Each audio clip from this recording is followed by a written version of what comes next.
M'dzina la Atate ndi la Mwana ndi la Mzimu Woyera. Amen.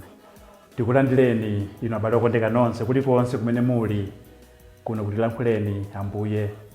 Lero ndi pa 1 May 2023. Ndipo pa 1 May, 1st May ndi tsiku limene timakumbukira Yosefe Woyera. Ndipo pakumbukira Yosefe Woyera timakumbukiranso onse amene amagwira ntchito zosiyanasiyana. Pakuti Yosefe Woyera ndiye Nkhoswe yawo, ndiye Nkhoswe yathu. Mawu amene titi tiwerenge lero, mawu oyamba akuchokera m'buku la Genesis chapter 1, ndipo tiwerenga mavesi kuyambira 26 kenako kafika ku chapter 2 ukalekeza verse 3. Amene akutiwerengera mawu oyamba ndi Sister Fidelity Ntilampemba achipani cha Sisteri a Carmelite kuchokera ku St. Anne's Parish, Ganya, mu Diocese ya Dedza. Ndipo uthenga wabwino uli kuchokera mu uthenga olembedwa ndi Mateyo mutu wa 13 kuyambira verse la 54 kulekeza 58. Amene akutiwerengera uthenga wabwino komanso kutigawira mawu ndi Reverend Father Silvester Kansimbi achipani cha Nsembe a Spiritans kuchokera ku St. Anne's Parish, Ganya, mu Diocese ya Dedza. Mawu oyamba. Mawu a m'buku la Genesis. Genesis mutu 1 kuyambira ndime 26 kuzapitiriza mutu 2 ndime 3. Mulungu adati, tiyeni tipange munthu muchifanizo chathu, adzakhale wonga ifeyo, adzalamulire nsomba za mnyanja, mbalame za mlengalenga, nyama zoweta ndi zokwawa zonse za pa dziko lapansi. Motero Mulungu adalenga munthu mchifanizo chake. Adawalengadi mchifanizo cha Mulungu. Adawalenga wina wamuna wina wamkazi. Adawadalitsa powauza kuti, mubereke ndi kuchulukana, mudzaze dziko lonse lapansi ndi kumalilamulira. Ndakupatsani ulamuliro pa nsomba, mbalame ndi nyama zonse zimene zikukhala pa dziko lapansi. Ndipo Mulungu adati, ndikukupatsani zomera zonse za mtundu wokhala njere ndi mitundu yonse ya zomera zobala zipatso za njere kuti muzidya. Koma nyama zonse za kumtengo, mbalame ndi zokwawa zonse ndazipatsa nsipu kuti zizidya. Ndipo zidachitikadi momwemo. Mulungu adaona kuti zonse zimene adalengazo zinali zabwino kwambiri.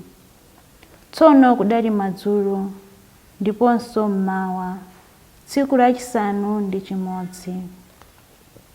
Motero dziko lonse lapansi, nthambo ndi zonse zokhala m'menemo zidatha kulengedwa.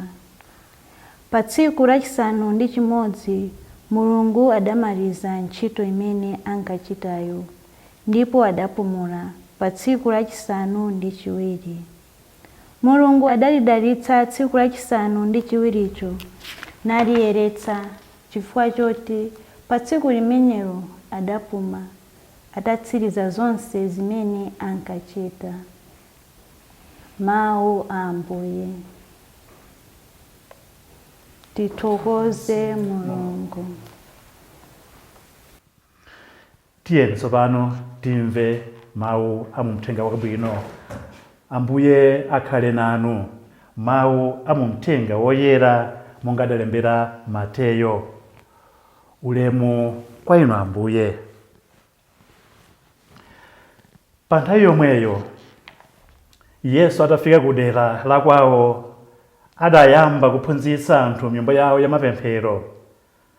Amene ankamumva ankadabwa nkumati kodi iyeyu nzeru zimenezi ndi mphamvuzi adazitenga kuti? Kodi amene si mwana wa mmisiri wamatabwa uja? Kodi suja mayi wake ndi Mariya, ndipo abale ake si Yakobo, Yosefe, Simoni ndi Yuda? Kodi suja alongo wake onse ali nafe pompano? Nanga tsono zonsezi adazitenga kuti? Choncho adakhumudwa naye. Koma Yesu adawuza kuti mneneri amalemekezedwa kwina kulikonse kupatula kumuzi wa kwawo, ndiponso kubanja kwawo. Motero sadachite zamphamvu zambiri kumeneko chifukwa cha kusakhulupirira kwa anthuwo. Mthenga wa Ambuye. Ulemu kwa inu Ambuye Yesu Khristu. Abale okondeka, lero pa 1 May tikulemekeza Yosefe Woyera. Yosefe Woyera ndi Nkhoswe ya anthu onse amene amagwira ntchito zosiyanasiyana kama nyumba anthu, kandi makampani, kandi mboma. Nkhoswe yathu ndi Yosefe. Ndipo mawu amene tamva oyamba komanso achiwiri pamene tikulemekeza Yosefe Woyera ndikumbukira antchito onse, mawu athu oyamba akufotokoza zamene Mulungu adakondera dziko lapansi, atalenga zina zonse, adanena kuti tilenge munthu mofanafana nafe. Ndi kuti inuyo, ineyo, abale anga okondeka, timafanana ndi Mulungu. We are the images of God.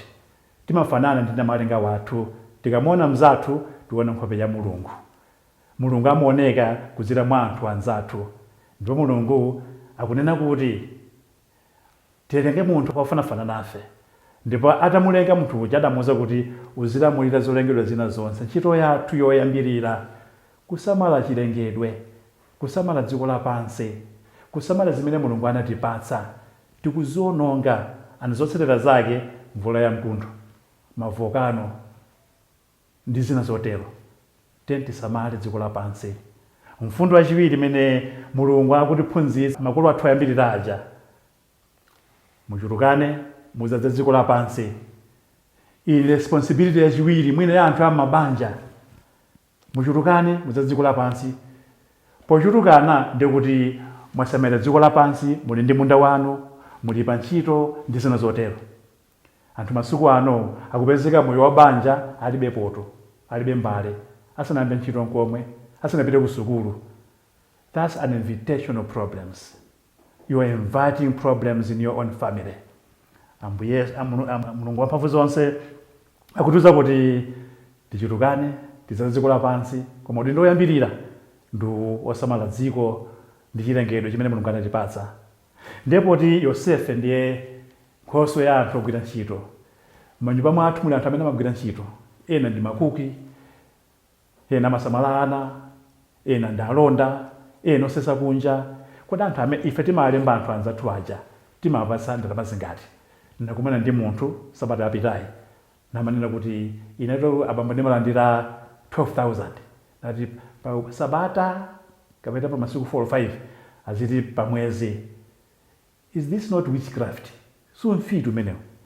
Munthu pa mwezi azilandira 12,000 pamene inuyo abwana omulemba tsiku limodzi airtime yokha kapena mowa timaononga 12,000. Pali enanso timagwira ntchito mboma. Mayiko ena ukapita malo ma institutions pamene anthu agwira ntchito zosiyanasiyana ngati ku primary school umapeza magalimoto 4 or 5 yangapo ndithu. Upita ku police station upeza magalimoto, njinga za moto zochepera koma magalimoto ndithu andi aulemu wawo magalimoto. Koma tikafika kwathu kunoku ungatofika pa primary school palibe galimoto, ku secondary school palibe ali galimoto. Masuku amene akupezeka kuti mwina ali kena kache ndi kuti njinga za moto. Izi kusonyeza kuti malipiro athu ngosakwanira.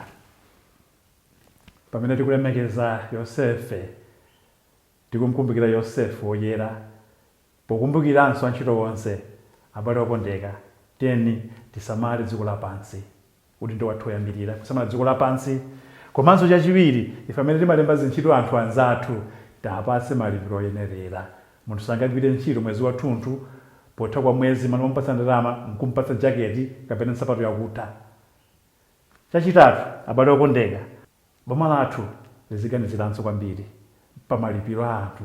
Zimasonyezeratu kuti malipiro a anthu ngochepa poona nkhope za anthu, poona mmene akuvalira, poona zimene akudya.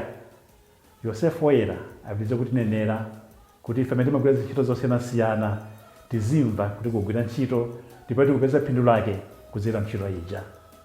M'dzina la Atate ndi la Mwana ndi la Mzimu Woyera. Amen.